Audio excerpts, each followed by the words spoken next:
Right, guys, I have to tap into my reserve of matches and actually deliver you a match I had with someone quite recently, and I've uploaded quite recently.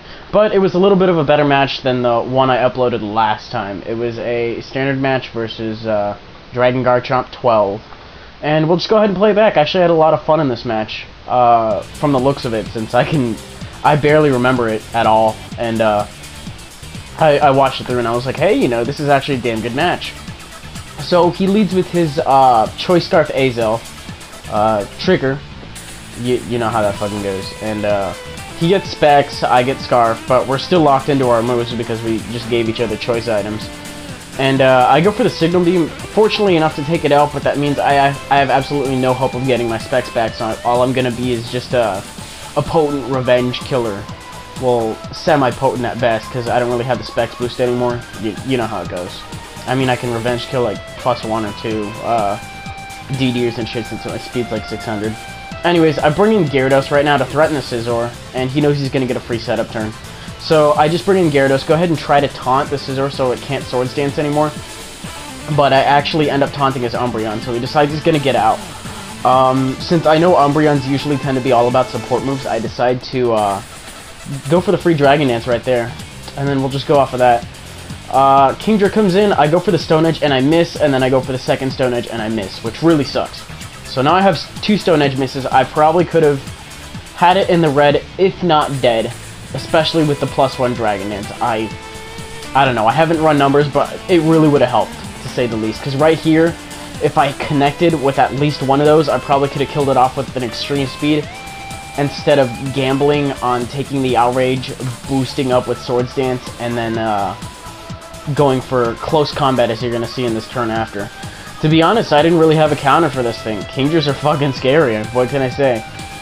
But it fortunately does hurt itself in its confusion. Takes out a nice chunk, and I just go for the close combat. But because I used my Lucario to come in and sponge the Outrage, which I actually didn't sponge very well at all, I now kind of lack a reliable counter for the Umbreon that I know is on his team. So, kind of sucks, but you know, you gotta manage yourself, I guess, as it goes.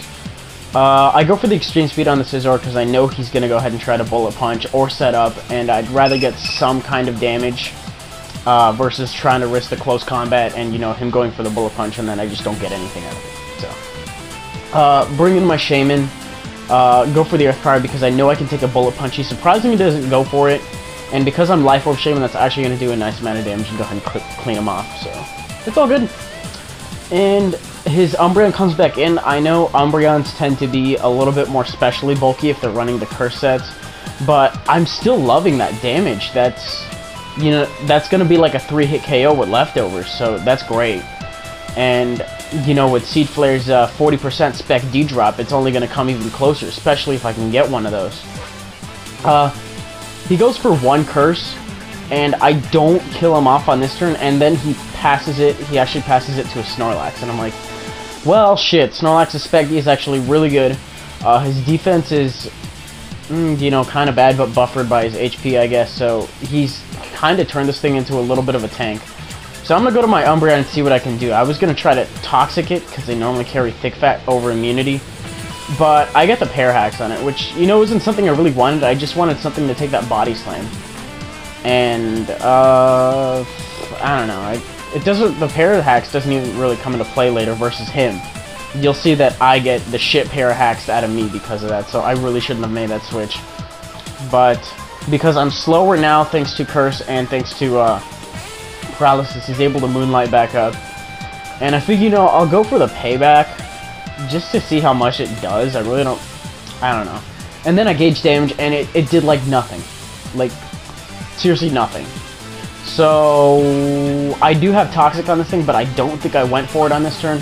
Right, I sped it up because I came up with the bright idea that we should just try to curse up as much as we can against each other, but I forgot that he is Baton Pass, so he just ends up passing it off to something else, and I just end up boning myself. And right there I thought, oh, instead of cursing, we're just... Actually, I think I might have gone for Toxic on that turn. I got Pair Hacks, thinking about it. Anyway, he's going to curse up as much as he can. And I'm going to curse up as much as I can, knowing he... I don't know. Right now, looking at it, I know he's going to pass to something else. I'm not sure if that's what I was thinking during the match. but I do know he has Baton Pass and he can't really stay in all day because he's toxic, so he's going to want to take it to something else. He passes to a Metagross, and I'm like, well, it's time for new underwear, because this thing really does scare me. Despite all these curses I have up, Meteor Mash is still going to be a 2-hit KO, and even with, shit, you know, actually, no, you don't know, I'm just fucking rambling at this point. I'm trying to think about what I was going to say. Oh, I guess I was just going to go for a payback, see how much it does to it, but because he cursed up, it does, like, nothing as well. This thing's boosted up plenty. But because Baton Pass passes positive and negative stat boosts, he's slow as shit. So, as long as I can bring my Shaman in and kill it with an Earth Power, you know, not kill it with fire, but kill it with ground, I guess.